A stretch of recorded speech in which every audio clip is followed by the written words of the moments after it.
What's up, Whappers? Happy Friday. It's Mr. Hill. Um, and we are going over Unit 1, Part 2 today. It is a little bit longer than Unit 1, Part 1, but I will get through as efficiently as possible so that this screencast does not go on forever. So let's get going on that. But before I do, real quick, just to go over the WAP assignments and unit schedule.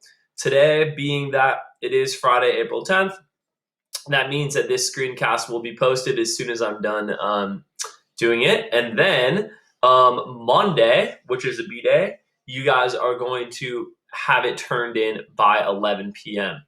Um, then the following days, Tuesday and Wednesday of next week, we are going to meet via Zoom, and I'll send you guys the links on that so that we can go over the SAQ that you did as well as the DBQ outline. Expect to be ready to answer questions. I will call on you guys at random to be able to share how you guys filled out the SAQs and the DBQ outline, and then of course we'll start on Unit 2. Okay, so let us go into our discussion of Unit 1. We, of course, still are talking about um, Unit 1 in regards to the same time period, 1200 to 1450. Of course, that little C before 1200 means circa, which means around. And so we're going to have some dates that are, in fact, before 1200 and that we have to know.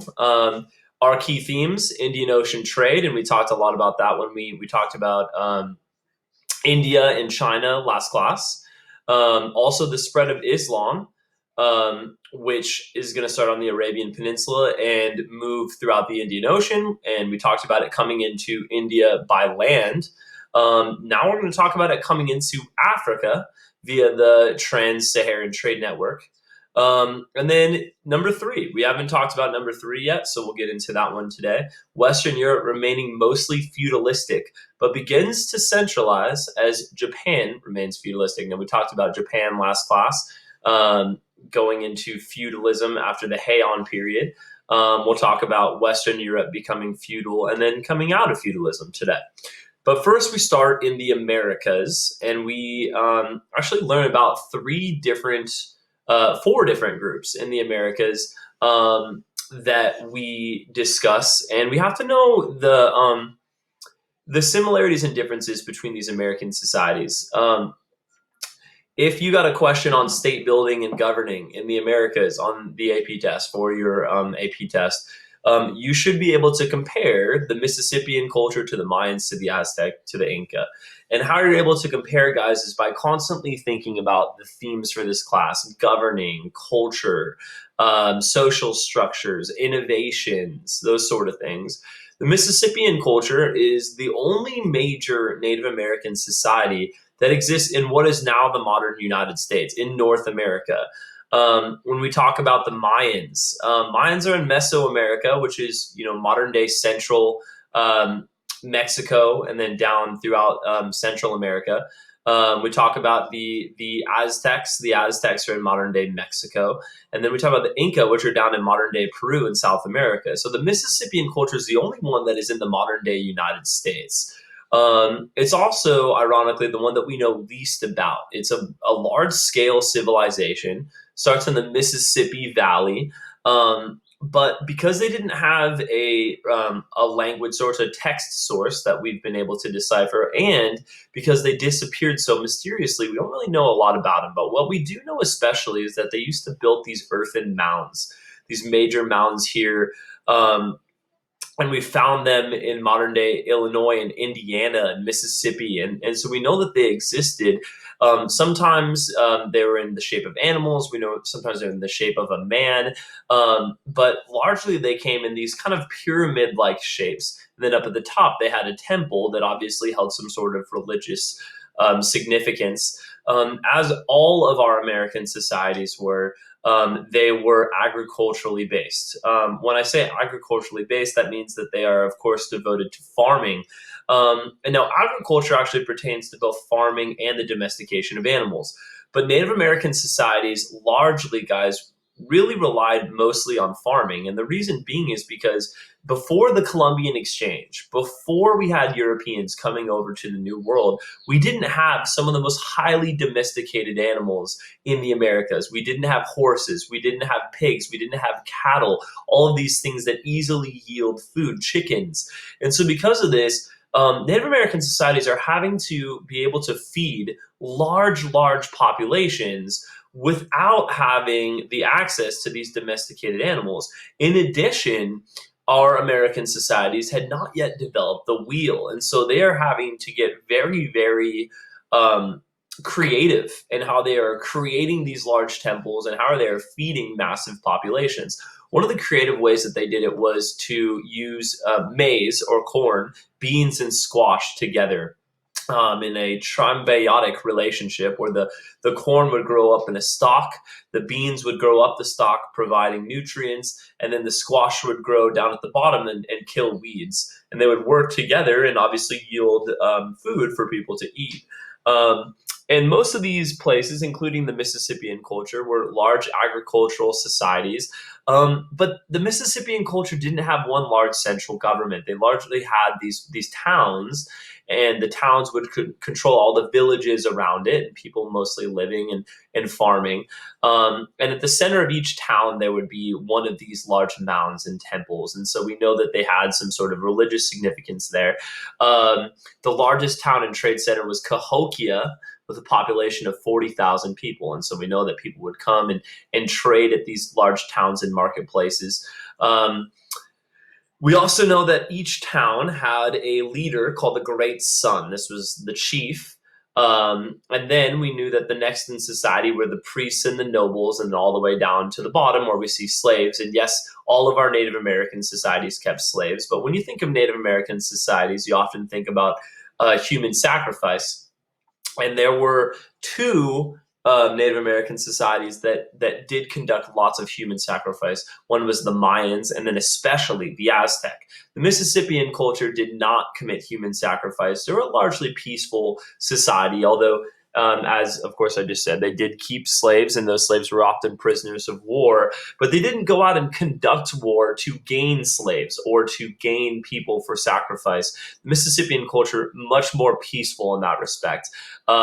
They also, as many of our American societies were matrilineal, meaning that they were going to pass on their social standing and often sometimes their property through the mother's side, not the father's side.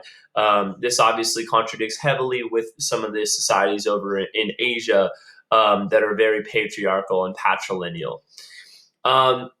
Okay, the Mississippian culture declined very mysteriously. Their major trading center, Cahokia, was abandoned around 1450, and then all of their large Mississippian cities around 1600. Why?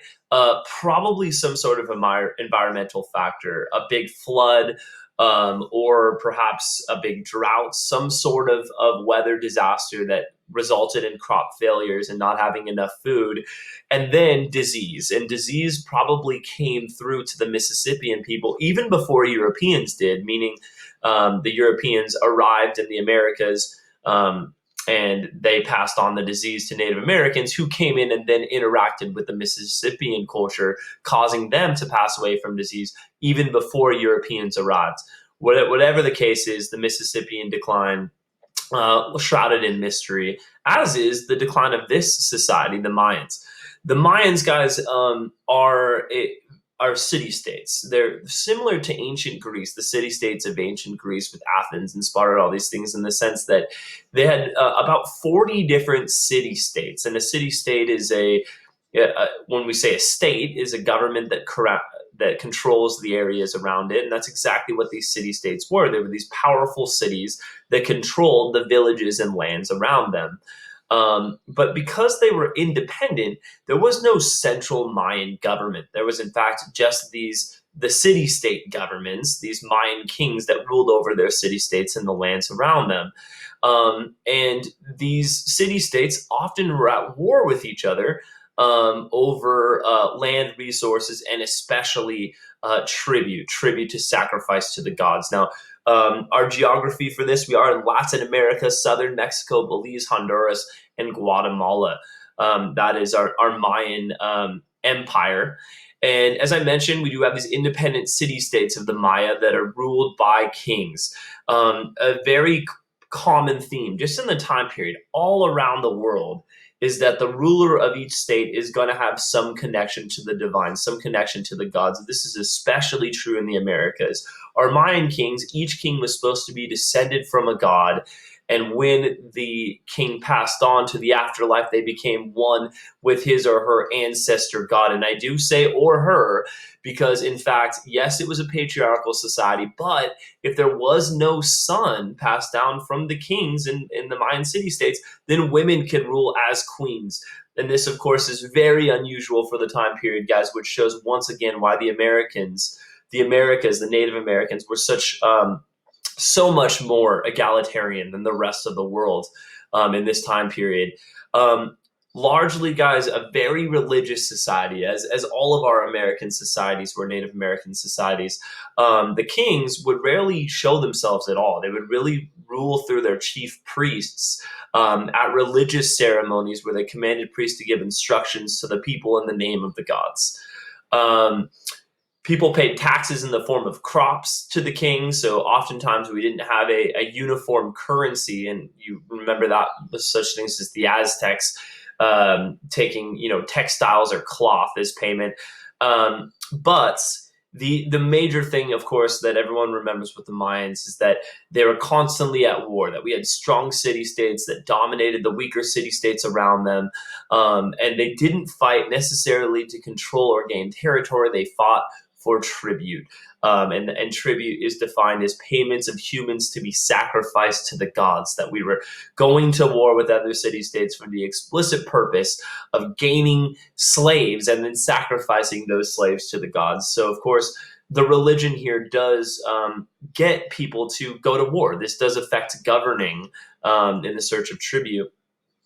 Speaking of the religion, very polytheistic religions in the Americas. There are many different deities that control certain elements of the environment or the culture, the sun, the rain, the corn. Also, priests in these types of societies often and always seem to hold lots of power because they can communicate with these gods and control things like rain and corn, which, of course, are very significant in the survival of the state. Women could be priests, so once again, very egalitarian. They also played pocket talk, this game in which they use their hip to get these rubber balls through these hoops, which sounds very fun and exciting. But of course, as we remember, the losers are sacrificed to the gods when we play. So very serious in that way. The Mayans are also known especially for their innovations in science and math and engineering. One of the things, they always get lots of credit for the calendar, the incredibly accurate calendar, and obviously rightfully so, because it was so accurate for millennia. But they should get lots of credit for their stepped pyramids, because these pyramids, we get up to 200 feet high. And you have to remember, they're building these without a wheel, without draft animals, pull animals. They're doing this by hand and by very simple tools, cutting through limestone, etc. So largely achieved great feats with very little. And why would they build these pyramids? They build them largely because they were so interested in astronomy that they wanted to come up and view the stars and predict eclipses and phases of the moon, because they believed this had a connection to the gods. And so they did have some religious significance, but they also allowed them to, as the aforementioned, develop this incredibly accurate Mayan calendar. They also were in-depth mathematicians. Their number system included a zero, and they could make calculations up to the hundreds of millions. So very intelligent society when it comes to the earth science and mathematics. Like the Mississippian culture, we don't really know exactly what happened to the Mayan people. Historians say that there's probably three unrelated things that caused their decline. One was that as the years went on, the populations increased and increased and increased. Cities became overcrowded and became difficult to feed all these people in one place. Also, obviously, disease becomes very prevalent in areas where cities are overcrowded. They probably also cut down the forests in order to plant more maize. And in doing so, this can cause environmental change, can allow wind to come in and sweep out the topsoil or whatever, and then perhaps amplified by a drought. However, there's still millions of descendants of Mayan culture today living, especially in Central America, places like Honduras, where they still have Mayan city ruins. Um, okay. Now to the Aztecs. So the Aztec or the Mexica Empire is in modern day Mexico, really right smack dab in where Mexico currently is today. This is one of our longest lasting Native American empires, lasting all the way into the 16th century, where very fatefully they will meet with the Spanish and Hernan Cortez. The Aztec Empire, as I mentioned, in Mexico, Tenochtitlan, their great capital, sitting where Mexico City is now. And the Aztecs, or the Mexicas, started as hunter-gatherers, but when they found Lake Texcoco, they looked at this as a holy place where they would build their great capital city, Tenochtitlan. And Tenochtitlan is so amazing for so many reasons. It's a city, a large city in the middle of the lake, maybe the largest city in the world, certainly the largest city in the Western Hemisphere, 200,000 people in this city in the middle of a lake. And what was so amazing about that was the actual island itself wasn't very big. They actually had to get mud from the bottom of the lake and actually using twine and sticks would literally build land onto the island to make the island bigger to support a bigger population. This is some of the innovation that the Aztecs were so successful at. We also saw, as far as innovation in creating things in their lake, in Lake Texcoco, was an innovation in regards to agriculture. Once again, all of our American societies, they didn't have wheeled vehicles and they didn't have draft animals, these big heavy animals like the water buffalo of China or the oxen or the horse in Europe or the Arabian Peninsulas. So what do? They had to get very innovative with their agriculture, and so they would build these floating gardens in the middle of the lake, where they literally would build the earth up from the bottom of the lake until it peaked out above the lake surface. And then the roots of whatever it is that they grew would have access to water at all the time. And so they were able to grow food right in the middle of this lake. Amazing. These floating gardens, largely used, especially for corn, for maize, are called chinampas. Chinampas are floating gardens. And it was one of the many ways in which the Aztec were able to survive for so long without being able to use an oxen to, dig huge amounts of space for agriculture with a plow. The Aztec, one of the major concepts for the Aztec is the tribute system. Tribute system is economic, but it's so much more than that. It's also very political, because the tribute system, as many tribute systems that we see, especially the ones in East Asia with China, are that the peoples around the Aztecs were conquered. And once they were conquered, they would have to pay tribute to the Aztec emperor. Tribute was going to be paid in land or goods or military service, or sometimes all of them. But the Aztec were smart in being able to collect this tribute. They knew that the conquered peoples, of course, would not want to pay tribute. And so they would find ways in which to make tax collection or tribute collection easier. For instance, they would keep local rulers. They've come in and they've conquered you, but they'd keep the rulers in place because they knew that they would more easily collect tribute from their people. They also, once they conquered a large area, would group them into provinces, and this would make them easier to govern. They would also take the warriors from each conquered province and move it to Tenochtitlan so that they could keep an eye on them. So lots of clever maneuvers to keep this large Aztec empire going. The emperor of the Aztec Empire was the great speaker, so similar to the Mississippian culture with the great sun. Once again, we have a religious connection. The great speaker is the political ruler, but they're also the divine representative to the gods. They're also speaking to the gods. We also have a large land-owning noble class in the Aztec culture, where the nobles own all the land, which is different than the Inca, because the Inca believed that the emperor owned all the land, and even owned all the land even after the emperor had died, which is a very unique way to look at things. Another unique thing for the Aztec is that they had a special profession called a Pochteca. And the Pochteca were state-sponsored merchants. The Aztecs valued desirable, wealthy goods, and so they would actually hire people in the government, this Pochteca class, a special merchant class, to go to other states and to acquire wealthy and prominent goods. So this was a unique way in which the Aztec government attained wealth, especially rare wealth from other states. Um, the Aztecs had lots of slaves. One of the reasons for their decline was that they had so many slaves, and these slaves were largely war captives because the Aztecs were constantly going to war and conquering more and more land, and therefore more and more people. We saw lots of people becoming slaves. And this, of course, has to do with a religious connotation because so many slaves were sacrificed to the gods. There was a constant demand to get more slaves. And so that was a huge part of the Aztec society that was unavoidable with their religious preferences. Um, Aztec people could be enslaved as well if you broke the law, if you went into debt. And so obviously this had a political aspect to it. Before slaves were sacrificed to the gods, they often worked as farm laborers to feed the Aztec massive population.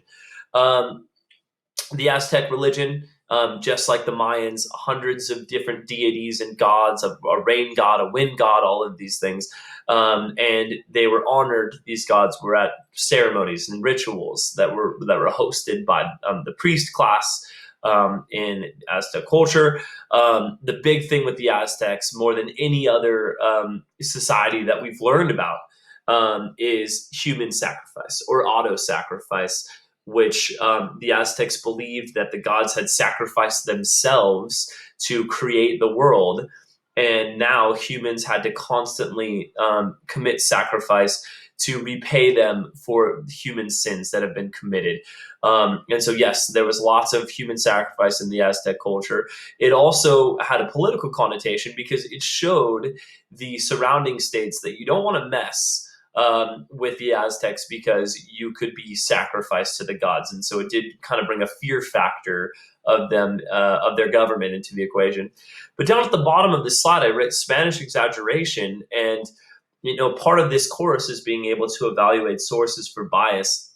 And one of the ways in which we could do so is by remembering that a lot of what we know about the Aztecs are from Spanish sources when the Spanish came in to conquer the Aztecs. And the Spanish would have reason to exaggerate how much sacrifice the Aztecs committed because the Spanish wanted to portray the Aztecs as savages, as people that needed to be conquered and Christianized. And so there is reason to believe that perhaps some of this sacrifice that went on with the Aztecs could have been exaggerated. Aztec women were in for the time period had a tremendous amount of freedom and prosperity, but the women that were conquered within the Aztec Empire unfortunately had a rougher life than some of the other Native American societies. The biggest reason why is that there was a constant need to pay tribute. If you needed to pay tribute to the Aztec government, that means you had to have tribute to be able to pay. If you couldn't pay, you went into debt, and then you would become a slave, and you don't want to become a slave for the Aztecs. And so you constantly had to be able to provide tribute. One of the major things that the Aztec government demanded was fine cloth, and fine cloth, of course, had to be woven. And so women would have to be able to weave to be suitable to be a wife or a husband. And since the Aztecs government collected tribute via family, men would often take more than one wife to be protect their family and to have enough tribute to be paid to the Aztec government. That being said, some women became priestesses and healers and merchants. Some were scribes. So filling some of the major higher up roles in social society, which is again very uniform for Native American societies. Now, the Aztecs declined for a number of different reasons. Um, the big one, and one that really goes through all of the American societies, is without wheeled vehicles, without draft animals, it's very difficult to prepare food. You're constantly just doing things by hand, and that becomes, as the years go on, more and more difficult to feed such a large population. Also, overexpansion. Expanding too far to be able to govern this vast of an empire. The people that they govern over resent them because of the heavy amounts of tribute that is demanded because of the human sacrifice. And then, of course, in 1519, Hernan Cortez, the conquistador, arrives with guns and steel, and perhaps most fatefully with disease. And Hernan Cortez spells the major weakening reason of the Aztecs, but the eventual collapse of the Aztecs comes when the conquered people of the Aztec Empire rebel against them. And last but not least, for the Native American societies, is the Inca Empire. They're going to start in Cuzco, which is in Peru. Pachacuti is our emperor, our ruler, that is going to establish the Incan Empire, and then it's going to be expanded by his sons.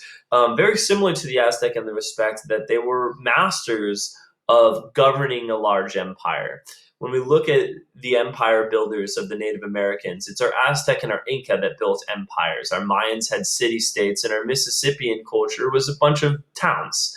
But the Aztec and the Inca had to be creative in governing empires because they had massive empires.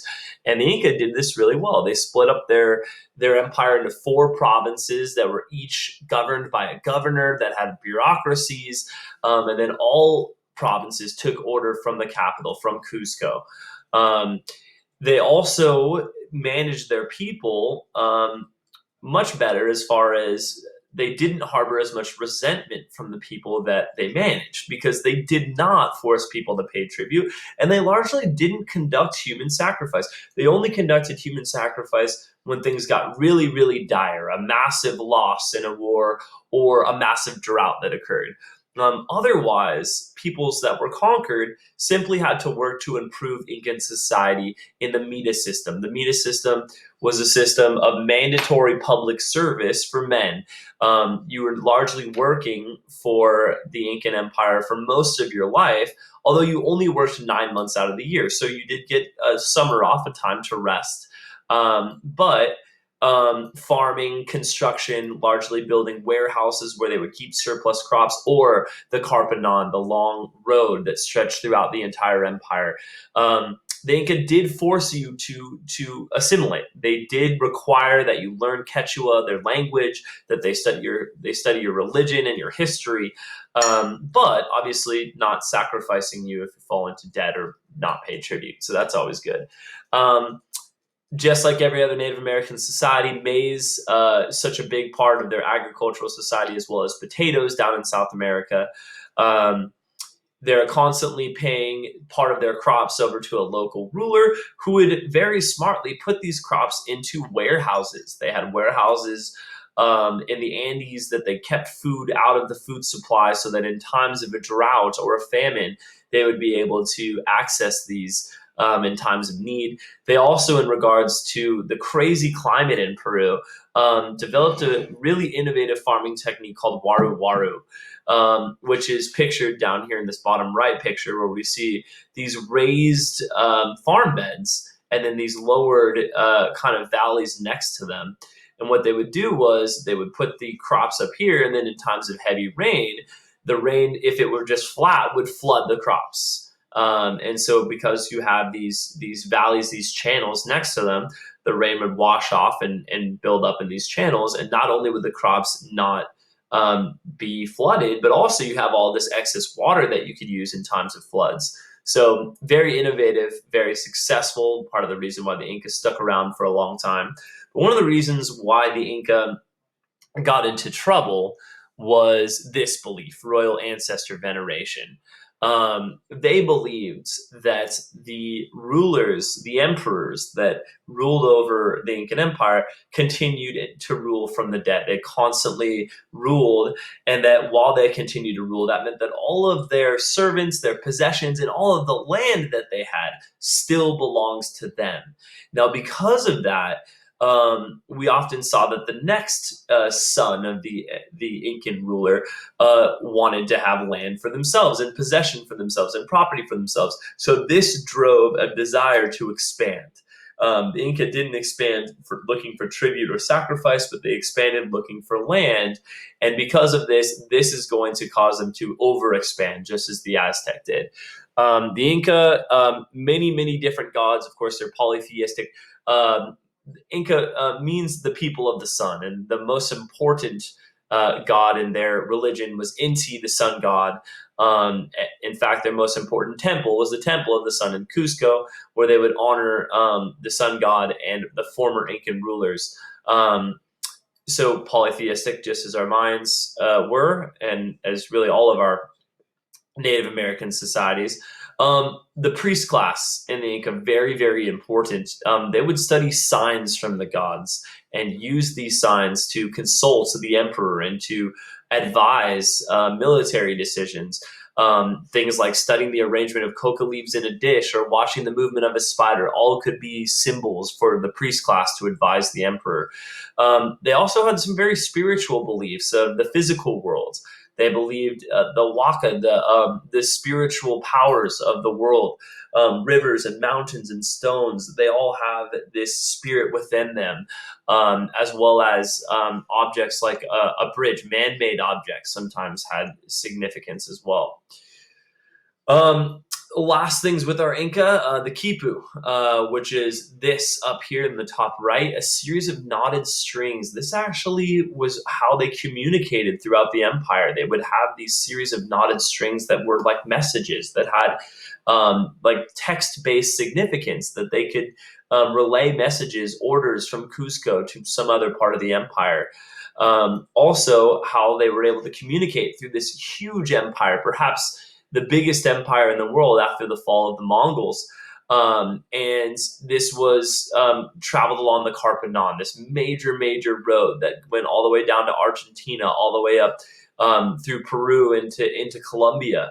And they would have runners that would run from one place to the other, obviously without wheeled vehicles. That's how they would move, or without horses. Okay, Africa. So Africa is really, we need to know three things about the continent of Africa in this time period, circa 1200 to 1450. Three things that we should, have a good grasp of. One is the sub-Saharan Africa. What are the traditional African beliefs? What's the religion? What's the economy? What's the social structure? All of these things. And then we're going to learn about two different places, the Hausa kingdoms in West Africa and the Swahili states in Southeast Africa, that because of their location became in contact with lots of Muslim merchants. And then with those Muslim merchants, we're going to see cultural change and economic change and all these things. And so we really need to know three locations in Africa and their cultural beliefs, economy, all of these things.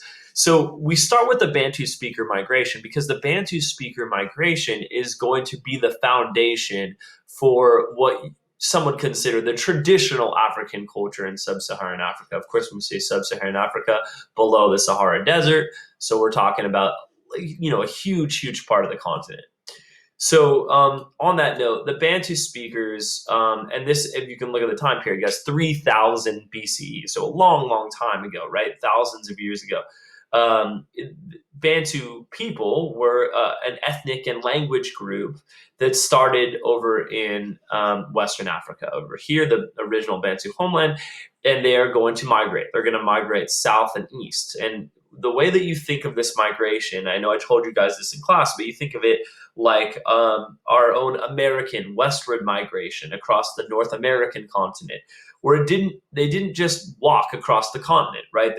we would move west, and then we would stop because there was available land, and we would stay, and your parents would stay, and your ancestors would stay, and then finally, after a couple of generations, they would say, okay, it's kind of crowded here. There's not enough, chance for opportunity and land, so we're going to continue to move. And that's exactly what the Bantus did. They moved over a 3,400 year period. They're moving east and south until they eventually make it all the way down to the southern tip of Africa. Along the way, they're going to interact with several other ethnic and language groups. And they're going to spread their own language. They're going to spread Bantu. They're going to spread their successful agricultural economy that was largely based off of yams. They also had iron, which they used effectively in warfare, and spread that. And then disease. Just like our Native Americans were subjected to disease from Europeans, the Bantu brought malaria, which had some really negative effects, of course, on the people in which they encountered. Their beliefs, the Bantu beliefs, made up some of the beliefs that we now would consider traditional African beliefs, government systems, religion, these sort of things. Sub-Saharan Africa, except for the Hausa kingdoms and the Swahili states, which we'll talk about later, no centralized governments. So lots of kinship networks, which means your family, your extended family, and then like the close family and friends outside of that are living in these groups of about 100 to 300 people that are led by a chief.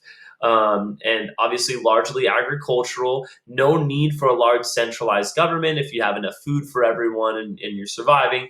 Matrilineal, once again, meaning we're passing on the status through the mother's family. And in some areas, women had elevated rights. They could, property would come to the women instead of the men. And if Islam did make its way into sub-Saharan Africa, which it does more and more through this time period, we see that a lot of the traditional African beliefs for women stay the same. They don't adopt the cultural norms of the Arabian Peninsula, such as wearing the hijab. The African women would not wear the hijab. They would continue to go ungarbed in that way. Also, religion, heavily tied to storytelling and music. Music was a way, the rhythmic patterns, the beats that to communicate with ancestor spirits and with the gods. And so music was a really nice way in which the Africans could communicate with ancestor spirits. One of the people skipping by this middle section that did that were the griots. The griots are historians of the African world, and they kept oral histories, and they were, considered very influential. This is, the priest class, so to speak, in a way, although priests are a little bit of a misnomer because they're really more of like walking libraries. They have so much knowledge. And they are constantly advising the villages that they live in, even the kings that they serve. But yes, they had some religious characteristics as well. They were mystics. They often played a kora, which is a 12-stringed instrument, to be able to communicate with the gods in that way. And speaking of communicating with the gods, visual art also had significance. Metal workers would create these, which are called busts, which allowed if you to depict a former ruler, and the belief was that the former ruler's spirit existed within these busts and could be communicated with. There, of course, is slavery in sub-Saharan Africa, as there is slavery all over the world. And in fact, the people that are slaves are the same people that are being slaves all over the world: prisoners of war, debtors, criminals. But slavery is a little different in Africa because the concept of private property isn't really existing with these kinship groups.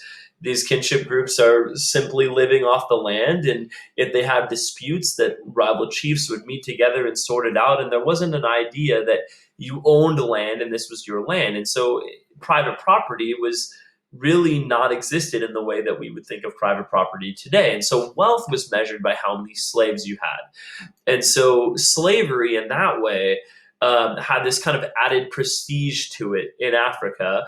And people would actively seek slaves in order to grow their wealth.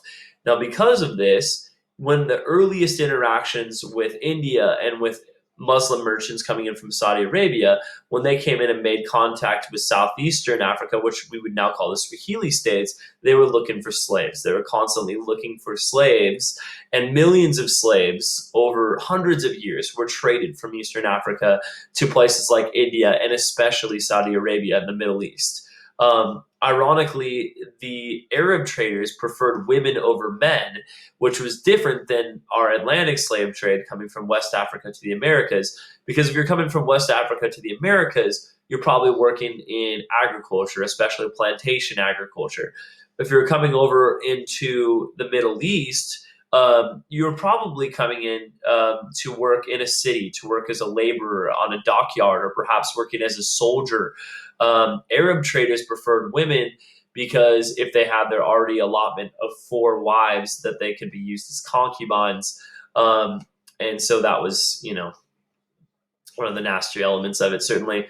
Okay, the House of Kingdoms. We always remember the House of Kingdoms because this is where you kind of get into the really fun kingdoms that have all the stories about with Sanjata, the Lion King, and Mansa Musa, and all this stuff. So the House of Kingdoms are pretty easy to remember. Okay, they start as a bunch of city states that are loosely tied together from kinship ties. So they start very much as the rest of sub-Saharan Africa, but they develop into full-scale empires. And the reason why they become so strong is because they develop an immense amount of wealth. And the reason being is because, one, West Africa is very rich in gold, but more so because by having that gold, now you have this desire for the rest of the Eastern Hemisphere to come in and trade with you because you have all of this gold. And so we see people braving the trip across the Sahara Desert, coming from the Middle East or coming across the Mediterranean from Europe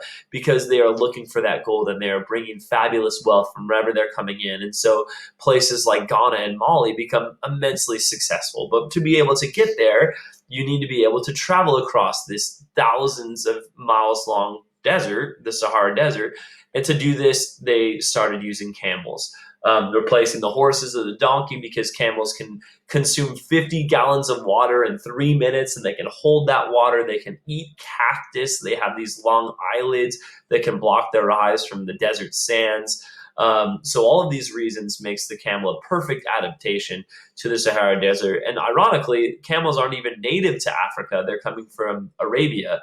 But our merchants are going to develop all these different types of camel saddles to being able to utilize the camel. We'll get more into the camel saddles in Unit 2.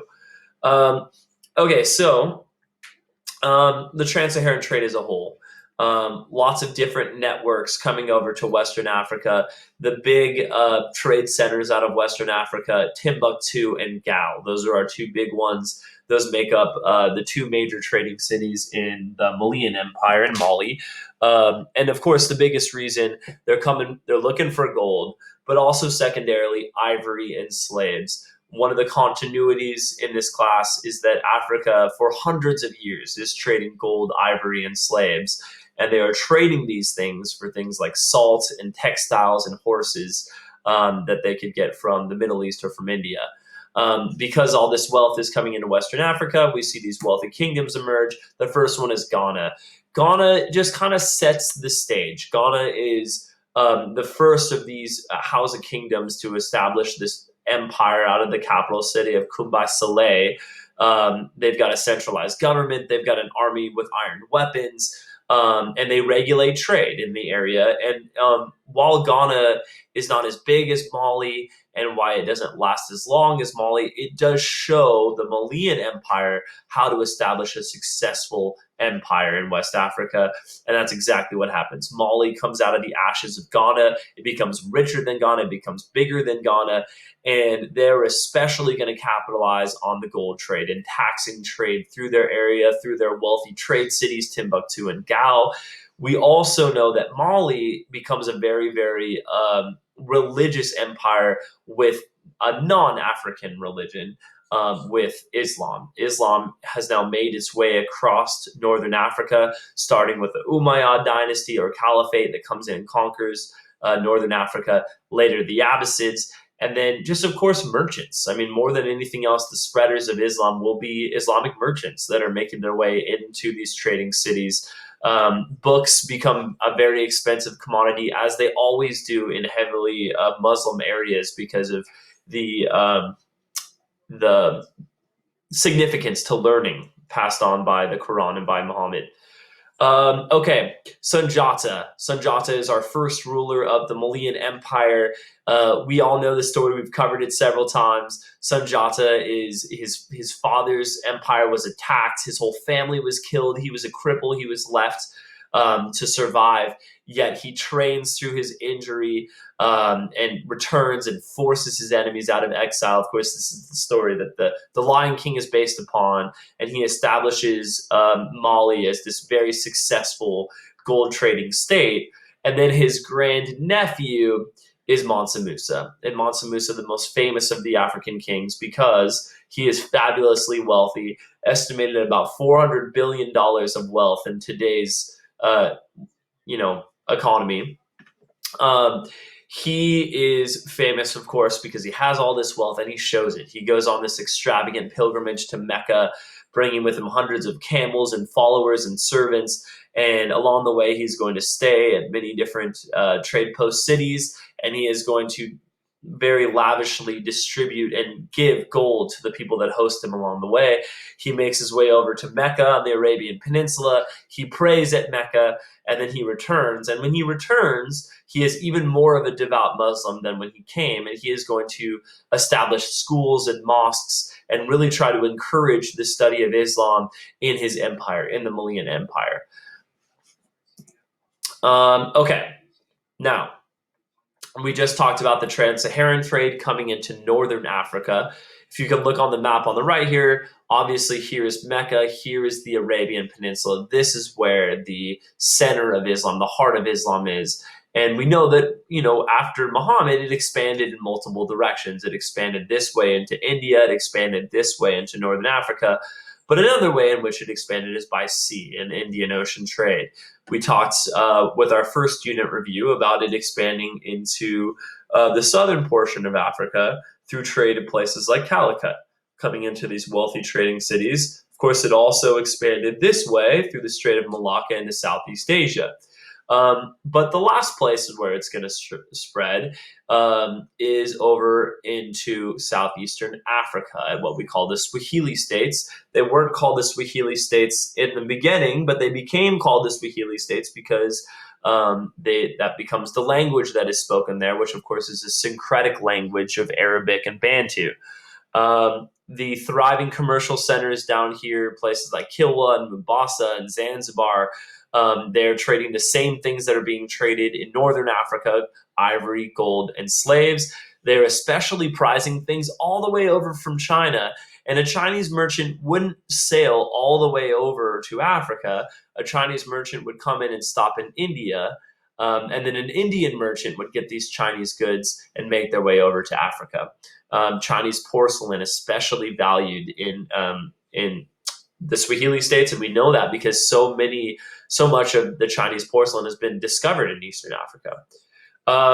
The aforementioned syncretic language of Swahili, it's Arabic mixed with Bantu. Of course, you have all of these Arab merchants arriving in Eastern Africa. They're going to need to communicate together, and that, of course, starts a syncretic language that is now the official language of Congo and Kenya and Uganda and Tanzania. So obviously a lasting impact of the syncretism. And then Zimbabwe.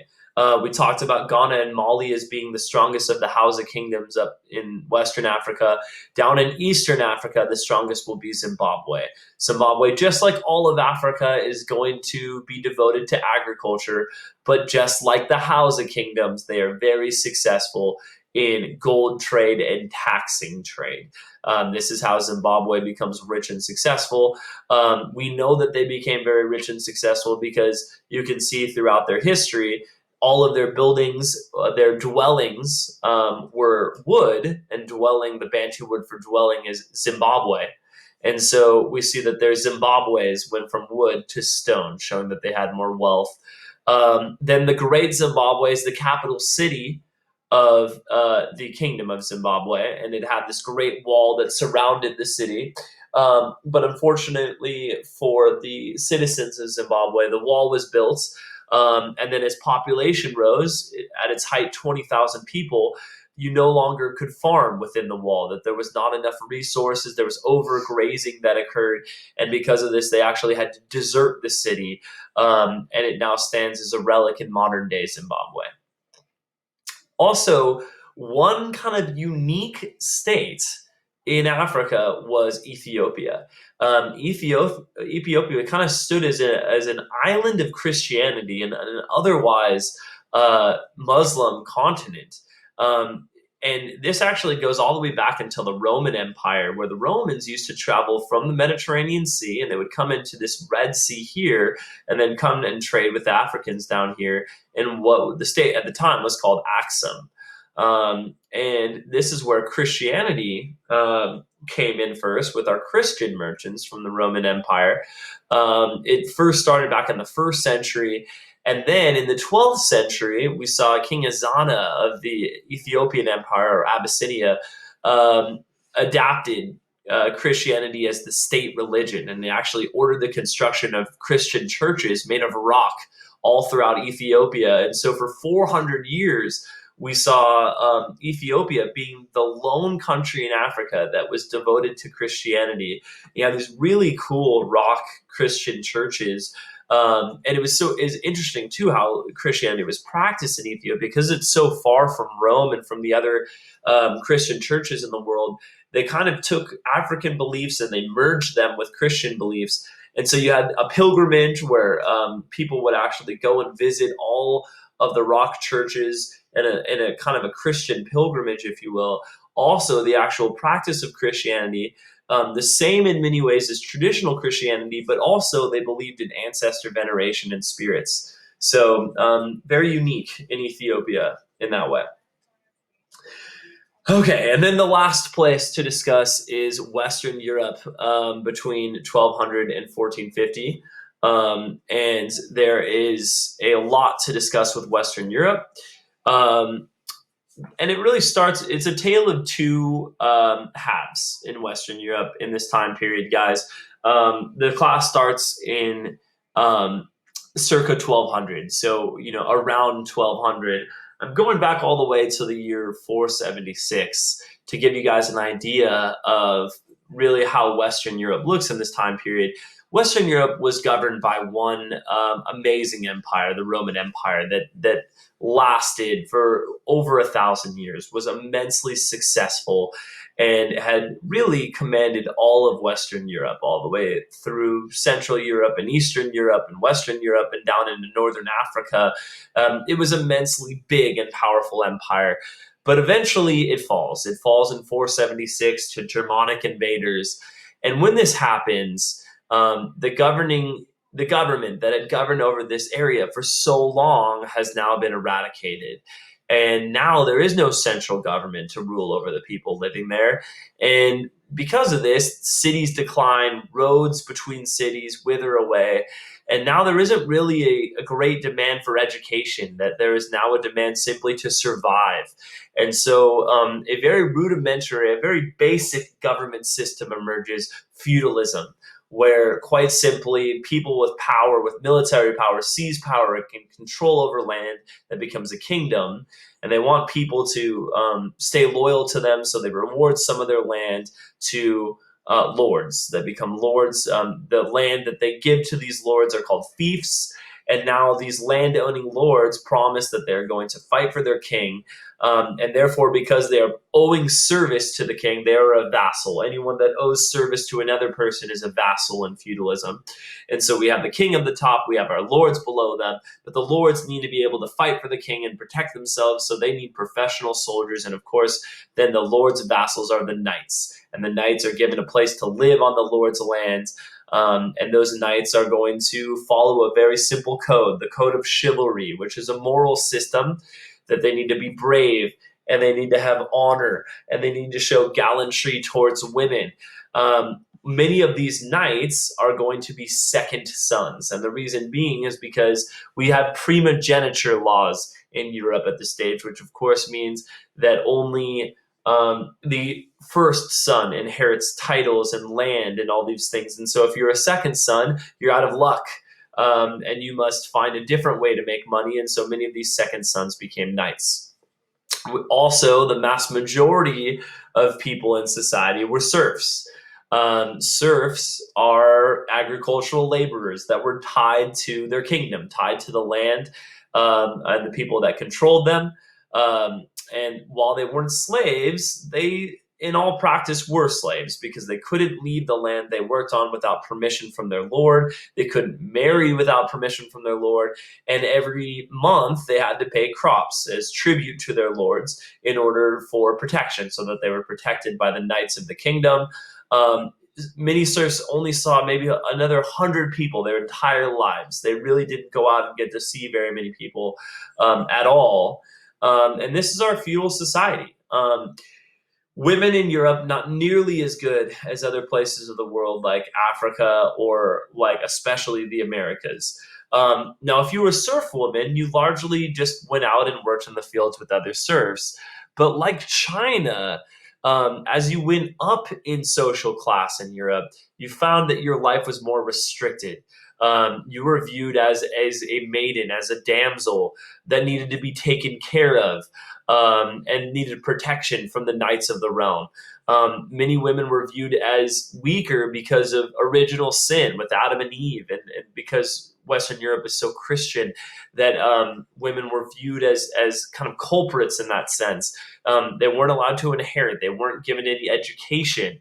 So very much like kind of foot binding in China, that the Western European women had very restricted rights. However, if women could become nuns, they could gain some power because of the awesome power of the Catholic Church in this time period, which we'll get to in a second. Innovations in agriculture in this time period, the three field system, trying to feed the fief, the manors that existed in feudalism. One way that they discovered was not overexhaust the soil was by cycling through three fields. That each year they would switch up what was grown on a field so as not to exhaust the nutrients of the soil. For instance, the first field is going to have wheat or rye, which will produce bread that then could be used, obviously, to feed the people. Legume plants, peas, lentils, beans also ate, of course, but also providing nitrogen to the soil so that it could recharge. And then field was left fallow. And then the following year, the fallow field would become the field where the grains was harvested. When you had grain, it would need to go through a mill to grind down the grain to be made into flour. One of the great innovations of the medieval time period were windmills, which very simply just allowed grain to be cut up and put through a mill by using the power of the wind and not having to use human labor to do that. So, the big picture, guys, one of the major themes of this time period is that while Western Europe is decentralized, and I say decentralized because there is no great central government that rules over Western Europe, like there used to be with the Roman government, like there is, for instance, in China with the great Song dynasty, right? Or these great states in the Americas. There aren't these great big, centralized states. There are, in fact, many, many different decentralized kingdoms where there's a king that rules over a small amount of land, and there are lords that help that king, etc. But there's many kings in Western Europe, right? And so there isn't one great centralizing factor in Western Europe. And in fact, because all of these kingdoms exist in Western Europe, we see the creation of vernacular languages. We see the creation of people that are speaking this regional language that has come from Latin, but because they're all in one region and they're speaking a certain way, these Latin languages, what we call the Romance languages, turn into French or Italian or Spanish. And these people are speaking these different languages, right? And so with that, many people, aren't learning how to read or write, and B, are only learning to speak in their regional languages. This only lends to the power of the Catholic Church. Guys, the Roman Catholic Church is the all powerful entity in Western Europe in this time period because of the lack of central authority in Western Europe. There is no one that can challenge them. And they have a significant amount of advantages besides that. For one, the Bible's written in Latin. And so if you were going to understand the Bible and how to make it to the salvation to heaven, that you needed to listen to the church. The church members were literate. They could tell you how to make it to the afterlife. Also, the church had a tremendous amount of money, and it was going to use money to create universities in Europe, and many great thinkers from around Europe in the Middle Ages would come to the church, and so they had the most educated people working for them. And they were very well organized. The church had, up at the top, of course, was the Pope, but there was a hierarchy, a very similar to the social structures of most societies, all the way down from the top, the bishops, and then the priests, and then the monks and the nuns below. And your priests were your local leaders that they would serve in the kingdoms, and the priests had a significant amount of power outside of the purview of the kings, because the priests only had to listen to the bishops and the pope above them. And so you had this inner battle going on in kingdoms between the kings and the church. And in this time period, guys, the church always wins. The church is winning that battle again and again and again. And you saw power all the way down to the lowest elements of the social structure of the church, with our monks, where we saw monasticism, where monasteries were created, where people could renounce their ways and worldly possessions and go and live a life of poverty. But ironically, the monasteries did connect down donations and taxes. And so somehow, even though these clergy are supposed to be living lives of poverty, they're actually tremendously powerful and become quite wealthy. And so the wealth of these monasteries is going to lead to lots of criticism in our next unit, where we get into the Protestant Reformation. And then the Crusades are, of course, a major development that goes right into the start of our time period. We've got several causes for the Crusades. Muslims, the Seljuk Turks, have now come in and conquered the Holy Lands. And so now the Eastern Roman Empire, the Byzantine Empire, now has lost access to the Holy Land, of course, a very Christian empire, and all of Western Europe, heavily, heavily Catholic. They all want to have access to Jerusalem, the Holy Land, what they call the Levant.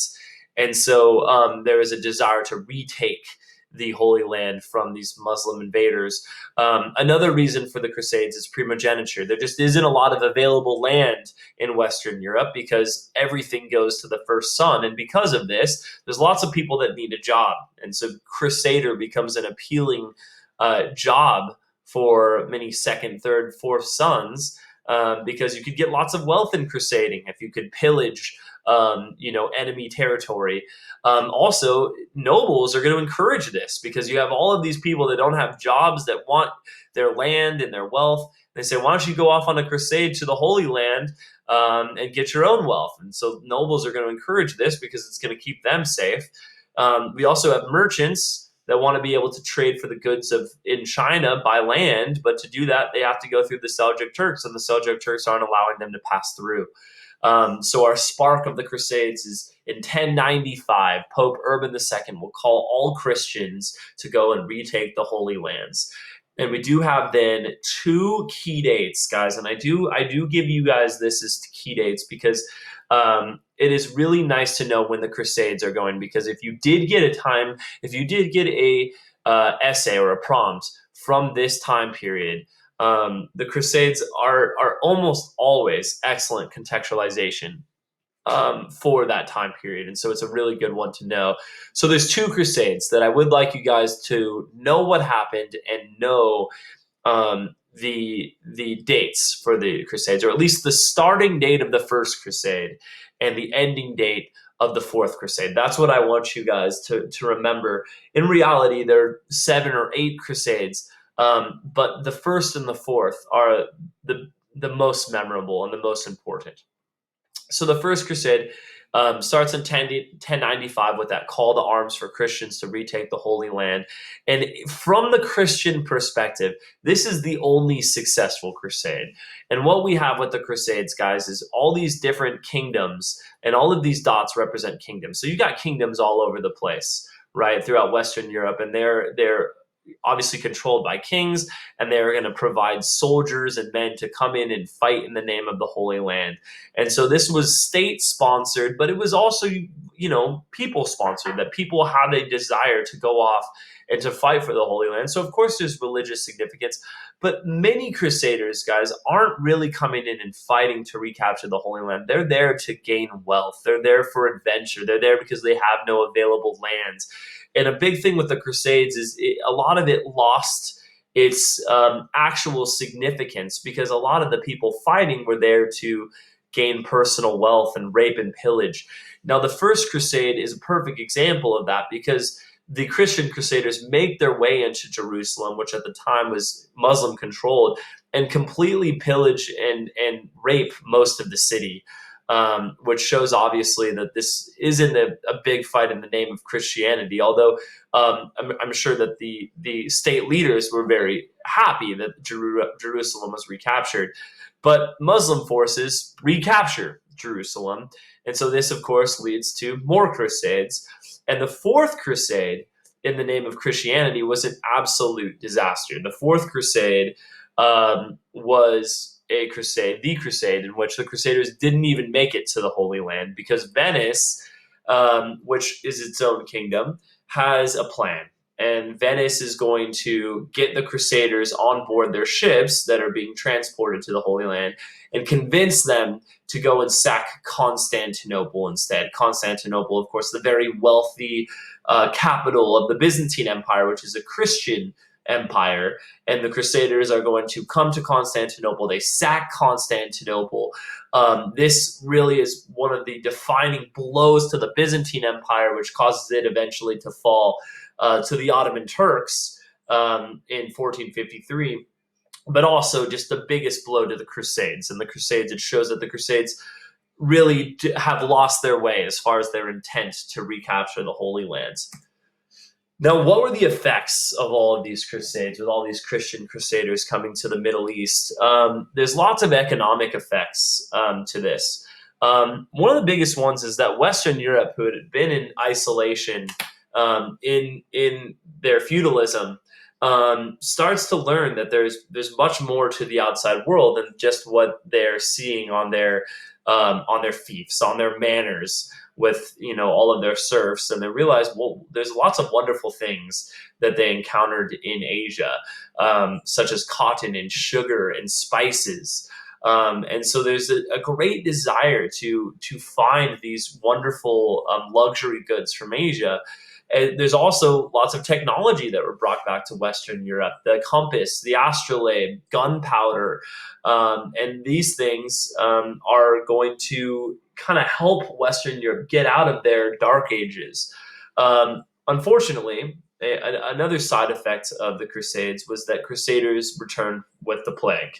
And 25 million people in Europe died alone, some of the major cities. And unfortunately, guys, this stuff is very relevant for us right now when we're dealing with a pandemic, understanding that some places are hit very, very heavily when you have these massive urban centers where people living together. Constantinople, for instance, the great city of the Byzantine Empire, 50% of the whole city perished to the Great Plague. And when so many people die in one population, you realize that the existing economic system of that only the serfs provide the food isn't going to work, because the serfs, there's not enough serfs to provide food for everyone. And so this is going to lead to a decline in feudalism, which is a positive thing for Europe in the sense that we now see an emerging middle class, and professions like merchants re-enter, and scribes and craftsmen and artisans and all these things re-enter society as an important contribution. On that note, the changing European economy after the Crusades, feudalism is going to bring Europe back into global trade. Crusaders bringing back all of these wonderful things from the East. And China now desires European gold and silver, which the Europeans, of course, were largely getting from Africa. Marco Polo also plays into this. Marco Polo, if you can see the time period, 1271 to 1295, so a good 60 years after the Fourth Crusade. But why Marco Polo kind of fits into this discussion is that now the Mongols have captured Asia all the way over to Eastern Europe. And when Marco Polo returns, he's going to speak about all of the wonders of China. And this only encourages Western Europe to get out there and try to trade with China because of all of the wonderful things that Marco Polo describes in his travels. Um, we also see, as I mentioned, that Europe's social structure changes because we see that the growth in trade and commerce is going to create the need for people to A, trade, and then B, to create things to trade. And so you see the creation of merchants and craftspeople or artisans. The social structure becomes much more fluid than the rigid social structure of feudalism, because now you can see someone from perhaps the lower classes become very wealthy through trade and then buy land themselves. And so you can see when you say a social structure becomes fluid, we see more upward mobility. But as you see down at the bottom, the church still at the top of society. The church still commands all of Western Europe as a whole. There was no one yet powerful enough to challenge the Catholic Church. We also see urban growth in this time period in Western Europe, the growth of bigger cities because we see the decline in feudalism. More people are coming in and trading at trade cities. We have more interaction.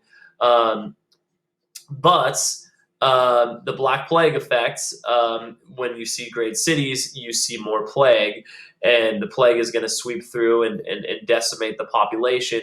And with that, serfs now, because there's less of them, can demand more rights. And that's also going to lead to the emergence of a middle class because serfs are paid better. But when we talk about urban growth, guys, it's important to understand that when you start thinking about big cities, when you see the growth of the big cities that have over 1 million people, you're not going to see that until about 1750. And the way you remember that, guys, is because that's when the Industrial Revolution occurs in England. With the Industrial Revolution comes the big shift to the cities, urbanization. And another way you can remember that won't occur until 1750 is by remembering the Little Ice Age. The Little Ice Age around the world was a 5-century cooling of the climate. And because you had colder weather, you had bad harvests. And with bad harvests, you have less food. And with less food, you can't feed as many people in one place. Thus, it's going to slow down urbanization. No more can you have these large cities. While you did see the growth of cities in this time period, it's not going to truly become these massive cities that we would know today until we get out of the Little Ice Age and coinciding with the Industrial Revolution. Now, we do see the emergence of modern day France and England. France and England become centralized states in this time period after the Crusades. And we're going to start to see, and especially in our next unit, 1450 to 1750, we're going to see the centralization of states. Right now we have feudalism, but France and England are starting to make their way out of feudalism. King Philip II is going to develop the first French bureaucracies. France is divided into 3 estates, clergy, the nobles, and the commoners. Of course, we talked about the French Revolution, so we know where this is going. But just a reminder, the first and the second estates, the clergy and the nobles, they're not paying taxes. And while France is starting to develop into a centralized state where they have a congress of sorts, the Estates General only meets when the king wants the Estates General to meet, and it's created to advise the king. But there are representatives from all 3 estates, and since the first and second estates don't pay taxes, there's not really a connection between the first and second estate and the people or the state in general, because they're not really paying taxes to support the government. So they feel that they don't really have a reason to care about the government, which of course creates our long-term economic problems in France, leading to the French Revolution. The Lay and Vestinger controversy is a good one to remember. I always remind you guys to try and remember the Lay and Vestinger controversy because if you were asked a question on, who had more power in the time period 1200 to 1450, the church or the monarch, or to somewhere describe the power of the church or the monarchies, you would be able to use the lay and messenger controversy as the best example of why the church remained in power in this time period and remains in power until the Protestant Reformation in the 1500s. And this is because this is a direct conflict between the church and the European monarchies, because monarchs, in trying to raise their own status in their respective kingdoms, want to have some sort of religious significance to help them. And we've seen this all around the world, like the Mayan kings that have some connection to the gods. And our European monarchs desperately want this as well. And so they try to start appointing bishops in their kingdoms. And this is smart because if the bishops are beholden to the kings, the bishops are going to, help give them some religious significance. This is also smart because bishops get to pick the next pope. And of course, the pope is the highest part of the Roman Catholic Church. So by the kings being able to appoint bishops, this is a direct power grab at the church themselves. They are trying to kind of reach for the jugular and say, we are now the highest powers in our kingdoms. But the lay and messenger controversy is this exact conflict. Who has the power to appoint bishops? Is it the Pope or the King? And an agreement is reached at the Concordat of Worms in the Holy Roman Empire in modern-day Germany that only the Pope can appoint bishops. This is a win for the church, and once again a reminder that the church is still the most powerful entity in Western Europe until the Protestant Reformation. England is the other state that centralizes in this time period, guys. The Normans, which are coming across from northern France, the very same place, of course, the attack at D-Day occurs in 1944. The Normans are people from Normandy. They're going to storm across the English Channel and into modern-day England. And the monarch that does this is William the Conqueror, invading England in 1066, controlling a kingdom after his victory at the Battle of Hastings on both sides of the English Channel. There's several different monarchies in England at this stage. He is going to control a kingdom in which he alone is the king. And many of the former kings of England and of northern France resent him for telling them what to do. And so he is going to standardize the law code and use royal sheriffs to make sure that they listen to his laws.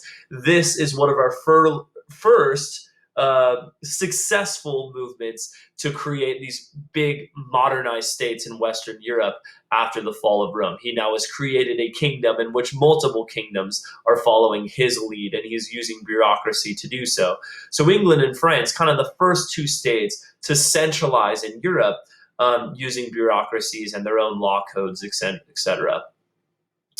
Now, all of these former people that are now ruled by one king in England are going to resent that William and his successors are telling them what to do after hundreds of years of being able to follow their own rules. And so the nobles say, okay, we will follow your rule. We will accept you as the one true king of England, but you must sign the Magna Carta. And the Magna Carta, of course, is a hugely important world document because this is the first document around the world that states that the sovereign, the highest up in society, in this case, the king, has to follow the laws of the Constitution, that there is one written law that everyone must follow regardless of their status in society. And the nobles of England are very happy that the king, in this case, King John, has signed this document because it says that, yes, the nobles have some rights that even the king cannot infringe upon, such as the right to a jury trial, habeas corpus, or the right to be consulted before the king raises new taxes, which becomes very relevant in the English Revolution in the following unit. We also see an English parliament formed, and so this now becomes the most democratic government in Europe, in which the people are consulted to help advise the monarch. Notice, similar, however, to France, where we see an upper house being consisted of the highest people in society, the nobles and the clergy, and then the House of Commons being the wealthy townspeople beneath them. This becomes the strongest legislative body in Europe. I am going to take a quick pause right here. while I do a Zoom class for my A push 0 period, and then I will finish up. So I am going to pause this right now.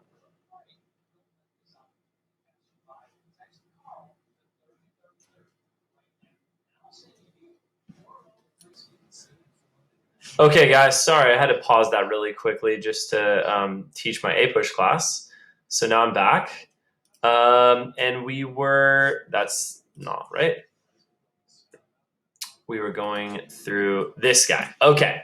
So we just talked about the English Parliament. So now we are going to talk about the Hundred Years' War, which is a total misnomer, actually, as far as the time period, because obviously the name says that it's 100 years, but it's over 100 years. But the reason why it's named that is because there was a break in the middle because many people died of plague.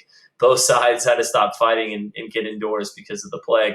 Um, the thing with the 100 Years' War, guys, is that it's not significant about who won the war or what kind of land changed. In fact, as the war went on, there was actually very little land ownership that changed between the two countries, France and England. Um, the real significance of the 100 Years' War is that during the war, that's when we started to see the development of nation states. When we say nation states, a state like England is the people of England start to think of themselves as English. They are fighting for an English monarch. They are fighting against another nation state, France. Previously we've just had these different regional kingdoms and feudalism. Now we are truly English in the sense that we're all speaking English instead of Latin, and that sort of thing. So the Hundred Years' War is a kind of a sign of unification and nationalism. That's what the Hundred Years' War is all about. Um, Nationalism, serving under a monarch, fostered unity among soldiers who spoke different languages or dialects. People started identifying as English or French and not just European or Catholics. It also demonstrated the use of gunpowder weapons that have spread across Eurasia from the Mongols, and we'll talk about the Mongols next units. A little bit of a conversation about Jews and Muslims in Europe. We've talked in this unit about how Muslims were very tolerant, how the Umayyads and the Abbasids were very tolerant, and any Muslim empire showed toleration for people of the book. The same could not be said for Christian empires in Europe. During the Middle Ages, we had a higher population, Jewish population in Europe. However, we start to see that treatment of Jews gets worse. But there are reasons why Jews moved to Europe in the first place during this time period. And one of the major reasons is because there was economic incentives. For one, we started to see some emerging trade cities in Europe, and Jews had, because they had constantly been on the move, through the Jewish diaspora, they're well versed in being able to trade with different peoples, and so they're welcomed in trade cities. And also because the Catholic Church was enforcing a law that Christians should never charge interest on other Christians, meaning if you borrow money from one Christian, there shouldn't be interest in paying that back. And because of this, Jews became the first bankers of Europe because they could charge interest. And of course, banking is only profitable if you can charge interest on people you've loaned money to. And so Jews saw economic opportunity in Europe. Unfortunately, that is going to lend itself to anti-Semitism that we saw. Europeans begin to grow more and more anti-Semitic as they view Jews as non-European outsiders, and they especially started to label Jews as people that were greedy because they were demanding money and interest from Christians. Of course, there's nothing wrong with demanding interest, but because of anti-Semitism and because of how Catholic Western Europe is, they look at this as outsiders. And between 1290 and 1497, Jews are officially expelled from England and France and Spain and Portugal, and many moved to Eastern Europe, to places like Poland, for instance, where they will stay for another couple hundred years before the Holocaust, obviously. Also, Muslims face discrimination in Europe for a lot of the same reasons, because they are viewed as outsiders in a heavily Christian Western Europe.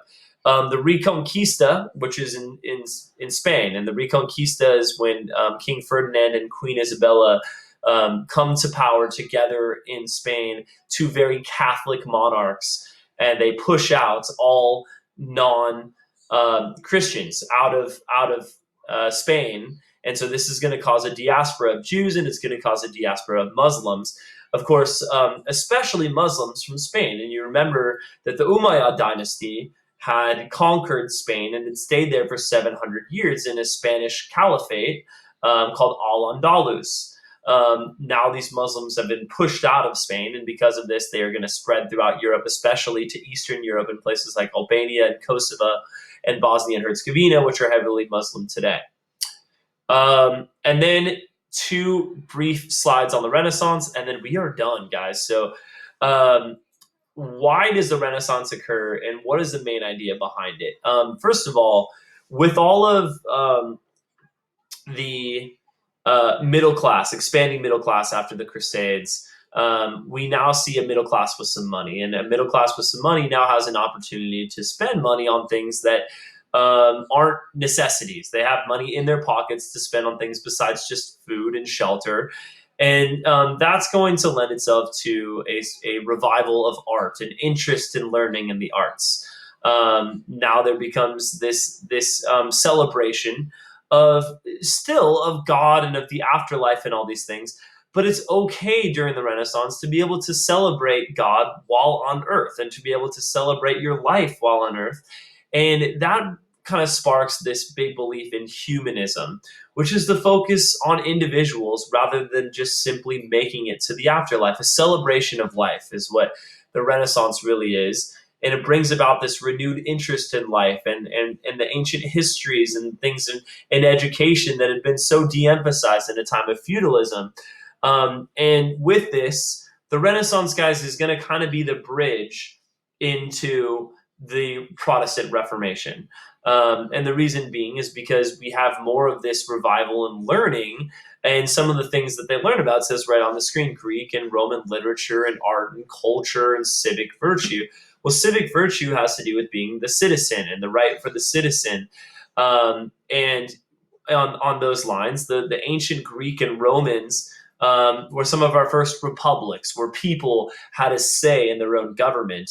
And because the Renaissance is promoting this revival of these old school ways of thinking, that some of the citizens of Europe are going to say, well, why are we always being told what to do by the church? And why are we always being told what to do by the monarchs? And this is going to rise to the Protestant Reformation, and then to the revolutions over the monarchs when we carry on throughout history in Western Europe.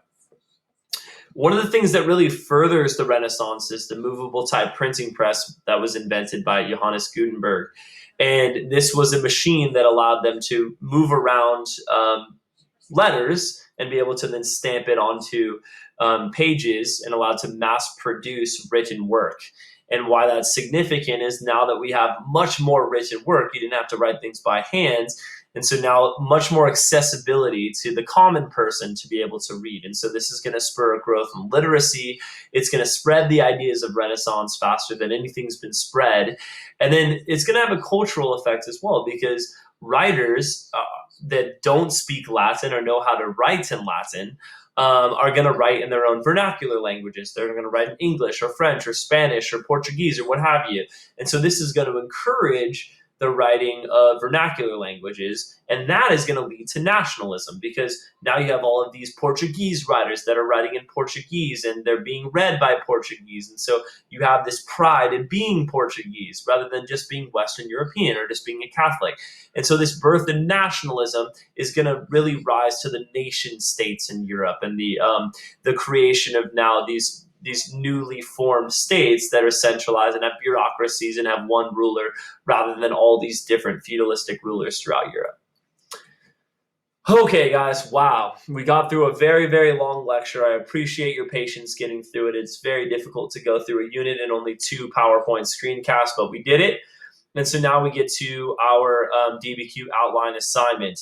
And the prompt is, I know it's a little cut off here, but it says, how did religion and religious philosophy affect the governments around the world between circa 1200 and 1450. How did religion and religious philosophy affect governing? Okay, so when you're talking about governing, that's obviously the government. So how does religion and religious philosophy affect the government? Then you guys have documents: document 1, document 2, document 3, document 4, and document 5. You have only 5 documents, of course, because the new AP test only has 5 documents. What are you supposed to do with these documents? We have this sheet right here, which has your um, modified DBQ outline. This is on Schoology. You're going to put the prompts right here.